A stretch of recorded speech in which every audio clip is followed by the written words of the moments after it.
గరకపాటి గారు ఉన్నారు. సో ఆయనే మనకి ఫిలాసఫీలు చెప్పుకుంటూ మనకి అన్ని నీతి వాక్యాలు చెప్పుకుంటూ ఉన్నారు. కానీ లాస్ట్కి ఆయన విషయానికి వచ్చే వరకు కూడా కొన్ని నిజమేనా అనిపించేటువంటి ఒక వాస్తవాలు అయితే బయటకు వచ్చినాయి. సో ఆ ఇష్యూ పైన మీరేమనుకుంటున్నారు? ఆ ఇష్యూ మీద గతంలో మేము అందరం స్పందించాం. బాబు మేము జుట్టు పెంచుకుంటామా పొట్టిగా పెట్టుకుంటామా is none of your business. నువ్వేదో నీతులు చెప్పుకుంటున్నావు చెప్పుకో, నువ్వేదో తత్వం చెప్పుకుంటున్నావు చెప్పుకో, అక్కడ బతుకు, నీకు అది బతుకు తెరువు, బాగా పైసలు వస్తున్నాయి, మంచి ఏంటది ప్రాఫిటబుల్ దందా జరుపుకుంటున్నావు జరుపుకో. కానీ ఆడవాళ్ళు టీషర్ట్లు వేసుకుంటున్నారు, ఆడవాళ్ళు ఎగబడుతున్నారు. ఈ ఆడవాళ్ళు ఎగబడుతున్నారు అనేది ఆ మనుస్మృతి కాలం నుంచి ఇప్పటి వరకు ఈ తత్వశాస్త్రులందరి బుర్రల్లో వస్తున్న విషయం. అంటే వాళ్ళు ఏం చెప్పదలుచుకున్నారంటే మగాడనేవాడు ఉన్నతమైన వాడు, వాడు గొప్ప పనులకు ఉద్దేశించాడు, పాపం వాడికి కాముకత కోరికలు ఇవేం ఉండవు. ఆడవాళ్ళు వాడి మీద పడి వాడిని అట్లా పాతాళానికి లాగుతారు, నీచమైన పనులకు లాగుతారు. అందుకని పాపం వాడు వలలో పడిపోయి ఇట్లా అయిపోతాడు. స్త్రీ బుద్ధి చంచలమైంది, కాముకమైంది, ఒక స్త్రీ ప్రాణాంతకమైంది. ఇవన్నీ మనుస్మృతి నుంచి అనేక స్మృతుల్లో స్త్రీల స్వభావం గురించి రాశారు. అంటే ఆడలేక మధ్యలో ఓడన్నట్టు నిన్ను నువ్వు నిగ్రహంలో పెట్టుకోలేక ఎదుటి వాళ్ళ విగ్రహం గురించి మాట్లాడటం. ఆయనేమి స్త్రీల విషయానికి వచ్చేసరికి ఆయనేమి గొప్పగా మాట్లాడింది ఏం లేదు. చాలా నీచంగాను హేయంగాను ఒక పెద్ద మనిషి, నీతులు చెప్పే పెద్ద మనిషి మాట్లాడగోరని రీతిలోనూ మాట్లాడాడు.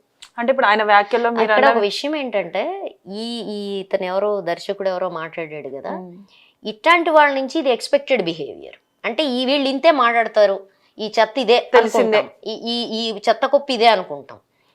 కానీ ఈ మురుగు కాలువ ఆ నోటి నుంచి వస్తుందని అనుకో. అంటే ఇప్పుడు మీరు అన్న విధంగా ఆడవాళ్ళే నీతుల ముసుగులో మళ్ళా అలానే చేస్తున్నారు అని అంటే, మనం చూసుకున్నట్టయితే రేప్ కేసులు ఆడవాళ్ళ పైన ఎక్కువ జరిగినాయి చూసాం, కానీ అబ్బాయిల పైన జరిగింది చూడలేదు కదా. అంటే ఇక్కడ మీరు ఒక విషయం వాస్తవం గమనించాలి. మగ ప్రపంచంలో ఆ మగ పిల్లల మీద రేపులు జరుగుతాయి అనేది అంగీకరించడానికి మనం సిద్ధంగా ఉండం. అది దురహంకారంలో ఒక భాగం. ఇప్పుడు మన పోక్సో చట్టం కనుక తీసుకుంటే బిలో 18 years ఉండేవాళ్ళు మగపిల్లల మీద కూడా అత్యాచారాలు జరుగుతాయి. అదేం చైల్డ్ అబ్యూస్లో మగపిల్లలు ఏం తక్కువ లేరు. ఎబోవ్ దట్ ఏజ్, అది దాటిన తర్వాత అత్యాచారాలు చూసినప్పుడు 99.9% ఆడవాళ్ళ మీదే జరుగుతాయి. అది జెండర్ స్పెసిఫిక్ వైలెన్స్ అంటాం, మనం జెండర్ బేస్డ్ వైలెన్స్ అంటాం. కాబట్టి ఎందుకు జరుగుతాయంటే సడన్గా వాళ్ళకేదో కోరిక పుట్టేసి కామం పెచ్చరిల్లిపోయి కళ్ళు మూసుకుపోయి మదం ఎక్కి చెయ్యరు. అది స్త్రీల శరీరాల మీద మా ఆధిపత్యం ఉంది అని చెప్పడం. నేను నిన్ను రేప్ చేయగలను కనుక నేను చేస్తున్నాను, దాంట్లో ఆనందం అనేది కాదు. మగవాడిని ఏం చేస్తాం, కొడతాం, కాళ్ళు చేతులు ఎరగొడతాం. ఆడవాళ్ళని రేప్ చేస్తాం, ఎందుకంటే నీ మీద నా ఆధిపత్యం. అది స్త్రీల శరీరం మీద జరిగే రేపు.